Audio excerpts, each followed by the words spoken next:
This module is for total knee replacement prehab. So this is great if you don't have any problems with your knees. If you do have problems with your knees, then generally these are very appropriate for that. Again, if something doesn't feel right, if there's a sharp pain, skip whatever you're doing that hurts on these exercises and get with an exercise professional. If I'm working with you, get with me and we'll figure out an alternative for you. Starting off, exercise number one are knee raises. It's going to work hip flexor muscles, a couple of main muscles that it's working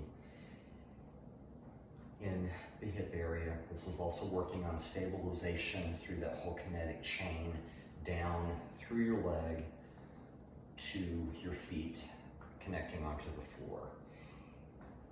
On this or any of the exercises, if you're a bit unstable, hold on to something. One hand, hold on to something with both hands if you need to. Be safe with this. Getting some extra balance help is not cheating, that's just being smart. Bring the knees up as high as you can and take your time. When you start feeling some pretty good fatigue in that area, then it's time to move on to the next exercise. Squats. Roughly shoulder width at your feet, feet pointing fairly straight forward. We're going to push hips back, bend at the knees, go down as far as is comfortable, and then back up.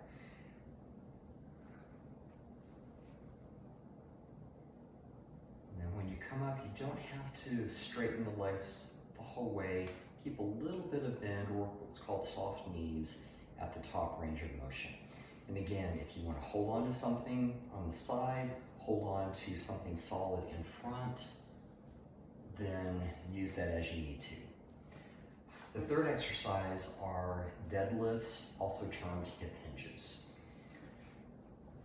Feet around hip width. If you want a little bit more stability, you can definitely go wider. Soft knees again. We're going to keep that same bend in the knees the whole time. The moving or articulating joints are here in the hips, where the upper leg bone, the femur, goes in to the pelvis. We're going to keep neutral spine, hips, butt goes back, go down as far as you can comfortably without rounding your spine. So you can think about a pump jack or a formal bow.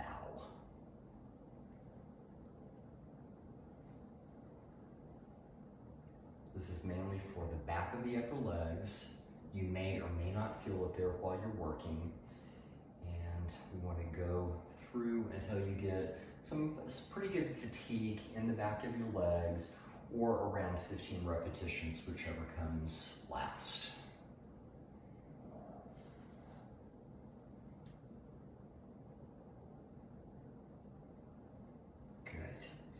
Next are calf raises. That's going for the big, more visible calf muscles. Hold on if you need to.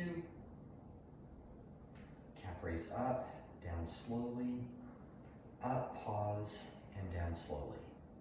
These will definitely fill in the calves, and when you get a pretty good burn or fatigue, then that's time to move on to the next exercise, which are toe raises. So this is getting the opposing or antagonistic muscles to the calves. We're getting the shin muscles.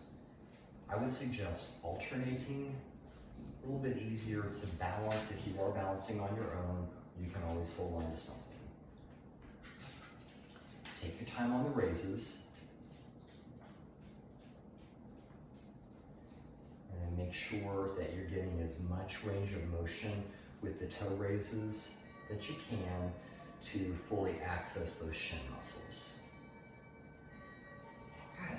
When you finish on that one, next exercise is a squat position calf raise. So we've already done calf raises in a standing position to get the big calf muscle. Now we're going to go with the smaller calf muscle which is called the soleus. You're gonna be in this position, you're gonna hold on for support, up and down, take your time, get as much motion as you can out of the ankle joints.